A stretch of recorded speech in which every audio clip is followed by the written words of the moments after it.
So moving on to our third presentation of this stream, multilingualism stream, I would like to invite Ms. Priscillia Shen, our Assistant Head of the DAC Academy with the Dyslexia Association of Singapore, to present her research on assessing and supporting English-Chinese bilingual learners with dyslexia in Singapore. While they're setting up a short intro, Ms. Priscillia Shen has more than 10 years of experience in the field of special educational needs, especially in dyslexia. She is a qualified trainer with the Advanced Certificate in Training and Assessment, ACTA, by the Singapore Workforce Skills Qualifications. While lecturing at the DS Academy, she is currently pursuing a doctorate in education at the National University of Education in Singapore and the Institute of Education in UK, London. Priscillia, please. Okay, good afternoon, everyone. Can you hear me from the back? If you can't, just do a sign, then I will just try to speak a bit louder. Because I was sitting at the back, I know it's a bit straining to hear what the speaker is sharing. So my name is Priscilla Shen, and I'm presenting to you here is actually a research proposal that I'm intending to do for my Doctor in Education thesis.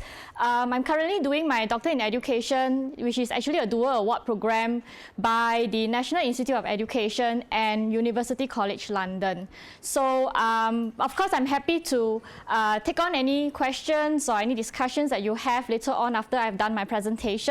Definitely welcome any feedback that you can share with me on this. So what I actually propose to do is actually to develop a dyslexia screening assessment for English Chinese bilingual learners in Singapore.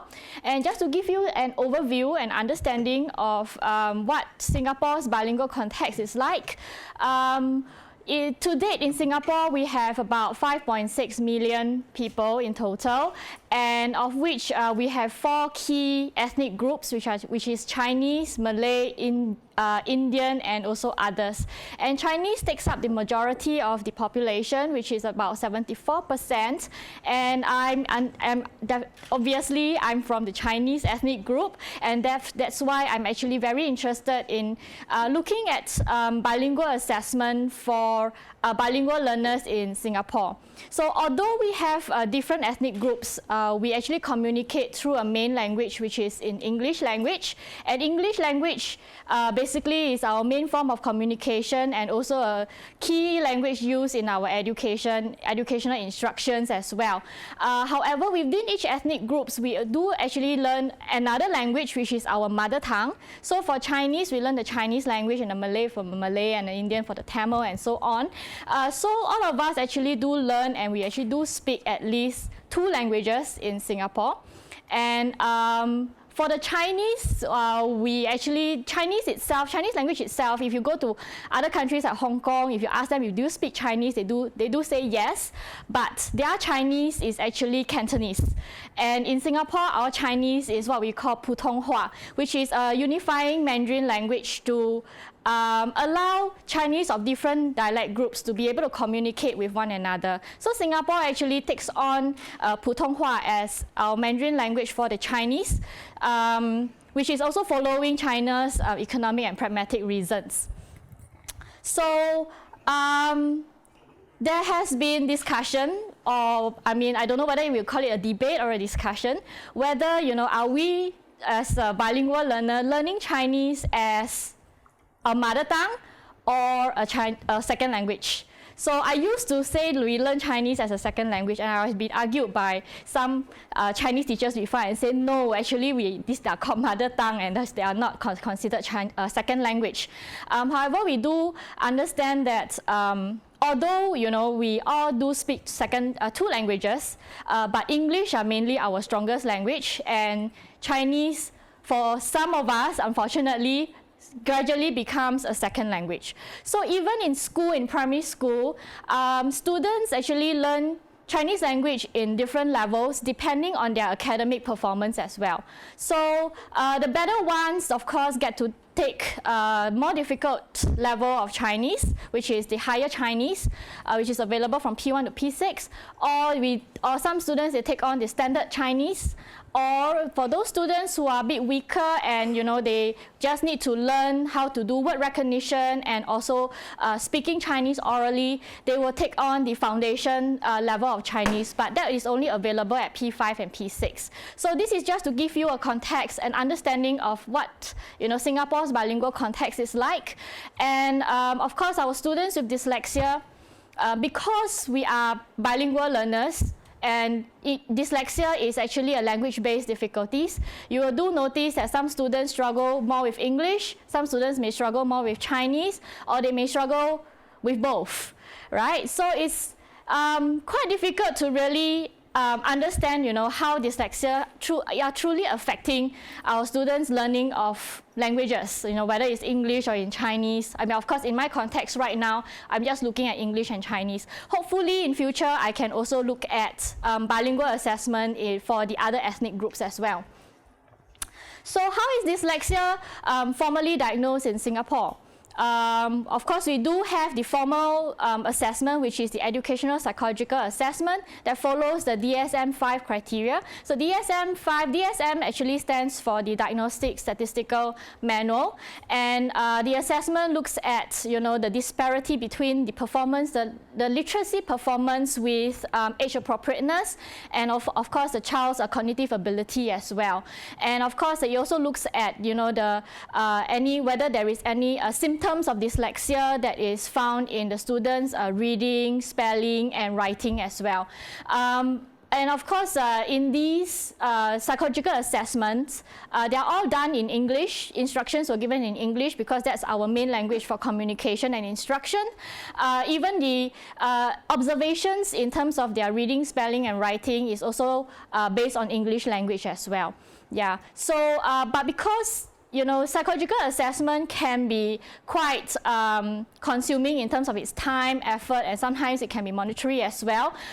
Some people, or even some parents or some special needs educators, may want to opt for a screening instead, just to see whether we need to send the child for a formal diagnosis or not. So that is why we do have a dyslexia screening that sometimes DAS we do it at minimal cost or even at no cost for students to be screened for risk of dyslexia before we affirm that the child needs to go for a formal diagnosis. And both sets of tests, whether they are dyslexia screeners or they are psychological assessment, they are mainly in English language. We also mainly look at symptoms in English language. And understanding that our students are bilingual learners, I think we are also quite curious whether how dyslexia do manifest itself in other languages as well. So in my proposal for this research is that I would like to be able to develop perhaps maybe a simple and efficient screener for bilingual learners of both English and Chinese. So in the literature review, as what I have observed, whether there have been some assessments, whether there have been some interest in looking at, what are the dyslexic difficulties or differences between bilingual learners with dyslexia and those without dyslexia, we have found some underlying language processing differences. And but for most of these studies that I'm going to present here are based on students or children or learners whose English language is second language, rather than English language is first language as what our Singaporean bilingual learners are. Okay, however, it will be quite interesting to see whether these findings are also the same in our Chinese or in our bilingual English and Chinese learners or not. So what I'm going to share with you here based on the findings, I'm also sharing with you together with my observations and some examples that I could quote based on my personal experience working with bilingual learners in Singapore. So one of the difficulties was that bilingual learners with dyslexia tend to be slower in terms of processing speed, such as word reading, word recognition, writing, and spelling, and so on. And this is, I do see some of you all nodding your head because I think you all have worked with students with dyslexia. This is what we do observe, right? They are definitely much slower in terms of their word recognition and their writing. And the other, another language-based processing difficulties that bilingual learners with dyslexia were found were visual orthographic knowledge, in Chinese and English word recognition, reading, and also word recognition. So if you look at these English words, I hope you all can see here. For English words, you can see that this is English, big dog, and okay, just to give you some explanation, visual orthographic knowledge is basically your understanding of how a word is being shaped or a word is being structured. So if you can see the word like big dog, visually in shape, they are actually very similar. And you can also observe that, you know, our dyslexic learners do get confused with visually similar looking words. And even for Chinese, because Chinese are generally structured in a squarish form, however, the structure within each of them can be different, such as this word as well. So we do observe that learners with dyslexia, they do get a bit confused with how they are structured and how similar they may look. And Chinese are also associated with pictures, and within some Chinese characters, you have other Chinese characters that can be splitted apart and become a word by itself as well. So are they able to recognize all these? I think based on my observation, most of them have difficulties understanding how they are being structured and all. Okay, the other language-based processing difficulty would be phonological awareness and tone awareness. This is very much in line with the general hypothesis of what dyslexia is about. Basically, students have difficulty trying to associate print and sound in the language. And some examples that I have here for English, I'm sure you would have students who have difficulty differentiating words that they hear like 40 versus 14. Because when I teach maths with my students, they do get confused with 40 and 14 because somehow phonologically it may sound quite similar. Unlike English language, Chinese language cannot be decoded phonetically because of how it's being structured and because of the nature of the language. But similarly with English language, it does have phonological processing behind it as well. So you do have Chinese characters that sound phonologically similar as well. So if I use back 40 and 14 in English, back to Chinese, 40 is 40 and 14 is 14. So those of you who are not familiar with Chinese, you can try to say 40 and 14. After a while, you realize that they sound almost the same. And then you will have difficulty trying to associate, okay, which is which and how do you differentiate them, right? And to make it a little bit more challenging, Chinese characters also takes on generally four different tones, right? And then each tone also represents a different word, and each word represents a different meaning. So for example, if I use back the word 四 itself is actually the fourth tone in Chinese language. And if I go back to the first tone of 四, which is 思, this word actually means to think. All right, I tried to dig through the dictionary, but I couldn't find a Chinese character that has 死, so which is okay. But if some of the students, when they read the word 时, they read it as 死 because of the phonological similarity in it. And then, of course, the third tone is 死, which is actually dead. So it's whether, the way the students speak in Chinese is either they say they want 4, which is 四, or they want to be dead, which is 死. Okay, so the tone actually affects the way they process the language and understanding the language itself. So you can see somehow dyslexic difficulties may manifest itself in Chinese language as well. And another language-based processing difficulty would be morphological awareness and vocabulary. Because our students are bilingual learners and usually English is their stronger language, based on my observation, most of my students would be able to identify things, even say English vocabulary for objects better than in Chinese vocabulary. So they may be able to see this animal and say it's a cow. However, they may not be able to retrieve the Chinese vocabulary for cow as quickly as what we expected.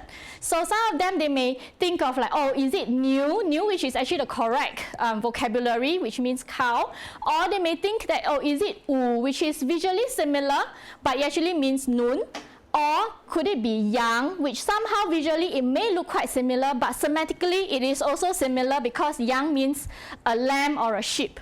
So they may have difficulties with such vocabulary, and also Chinese characters, they can actually associate itself together to form new vocabulary. Like for this word is shu bao. Shu bao in Chinese means a school bag. So bao means a bag, and shu in Chinese means book. However, for this is actually a real answer from one of our dyslexic learners. He wrote pen. Pen actually means book in Chinese as well. So shu bao and pen bao. So for them, it's like, you know, how are they going to associate the right kind of words together to form the correct meaning of Chinese characters? All right. So based on all these that I've shared in the literature, this is very interesting study by Zhou and his colleagues. They found that in bilingual learners, all these difficulties are only found more significant at the age of 8 years and on and up. So that means if you are much younger than 8 years, you're probably still trying to grapple both languages, and you may not be as strong in both languages as yet. All right. And another study, a couple of studies have also found that, you know, the academic self-efficacy and metacognitive knowledge are also key differences among adolescent learners. So this one actually got to do with their ability to adopt study skills, study smart skills, and also self-awareness or self-academic efficacy, right? So, are there any assessments that can assess students or bilingual learners, assess dyslexic type difficulties in bilingual learners? Because in Singapore, the existing tests that we have, we are actually just looking at dyslexic type difficulties in English language itself. So perhaps some other places that we could look at would be perhaps Hong Kong or Taiwan or China. So Hong Kong does have an assessment tool. However, it's only done on one language because it's monolingual, and it's not 普通话 because they actually use Cantonese, and the Chinese script is traditional and not simplified as compared to what we are using in Singapore. So, but it's a good reference because they actually assess students' processing ability, working memory, and so on, which allows them to detect some dyslexic type difficulties in their learners. In Taiwan, what they actually have are basically literacy assessments that look at students' ability in reading, writing, and spelling, and so on. And these tests, although in Taiwan, they use 普通话 in general orally, but their script is also traditional script and they are not simplified script. So it's good reference too, but it's not really something that we could use for our Singapore kids as well. So in 2014, myself and a few of our other colleagues, we actually came up with a battery of tests. That is actually, my master's thesis was actually part of this research study as well. We tried to look at students' literacy-related processes such as orthographic awareness, stroke writing, reading and spelling, and so on. However, this is still not a standardized test. What we are currently using in DAS is mainly for profiling of students for an intervention purpose, and not really for to actually assess or screen dyslexic type difficulties. So therefore, I think there is a need to actually look at a screening tool from a bilingual perspective, and that actually looks at a spectrum of dyslexic type difficulties in 2 languages, namely both phonological processing and also response to intervention focus. And Jiva actually suggested a reliable diagnosis of dyslexia, also looking at phonological processing and discrepancy between reading comprehension and oral comprehension.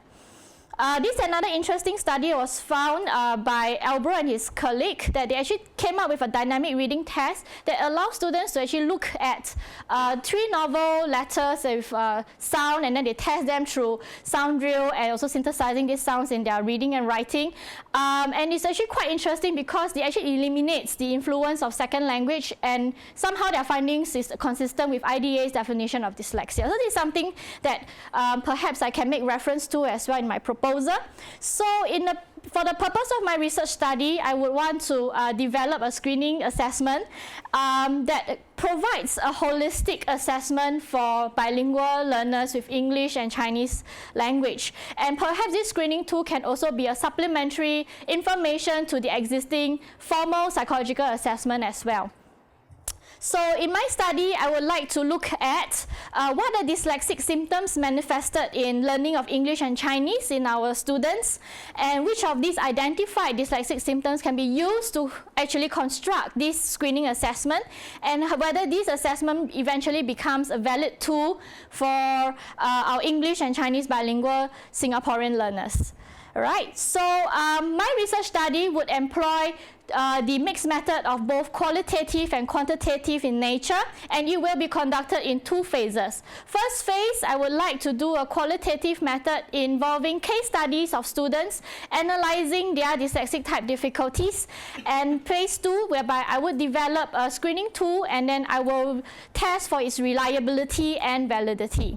So at phase one, I'm actually looking at 10 dyslexic children between age of 8 to 11, definitely selecting at least one from each age group so that I can observe their work. I can do a semi-structured interview with the student, and in-depth interview with their significant others who have been supporting them in their learning of the language subjects. So through this, I would then be able to analyze through the use of grounded theory approach, and the general themes that I have in mind possibly will be based on what I have read in the literature, and I'm sure this may change along the way as I further analyze this qualitative data. So then in phase two, I would then use the findings from phase one to create this screening tool for bilingual learners to identify these dyslexic type difficulties. And what I would actually foresee is that I may have about 40 to 50 test items, and therefore my sample size can go as large as 400 to 500 children aging between 8 to 11. So through this, I would then look at the data analysis to test for reliability and validity. At this point, I'm still not very clear as to what kind of statistical analysis I could go to, but what I would hypothesize is that students who have been diagnosed with dyslexia should actually give me a high risk score in this screening tool, and those students who are found to have high risk score in this screening tool but not yet formally diagnosed with dyslexia should go for a formal diagnosis to affirm that they do have dyslexia. And of course, students who are probably found to have low or average risk of dyslexia, but perhaps they have found to have a lot of dyslexic type symptoms in Chinese, and then the other one is in English. We will also send them through a formal diagnosis to be assured, and then we'll evaluate in terms of its reliability and also in terms of its validity based on its predictive value. So the significance of this study, I believe that it would play a very important role in advancing dyslexia and assessment and also providing a more holistic framework for dyslexia in bilingual learners as well. And if it's proven to be valid and reliable in this screening tool, maybe we can even use it to be administered at minimal cost or no cost for children who may be found to be struggling learners and perhaps find the appropriate intervention. Then, of course, provide an appropriate direction for assessment and intervention for our students with English and language learners as well. So with this, I will end because I think I have overrun by a couple of minutes. So thank you very much, everyone. I'll be happy to discuss further if any of you who do have questions or any thing that you would like to discuss with me. Thank you very much.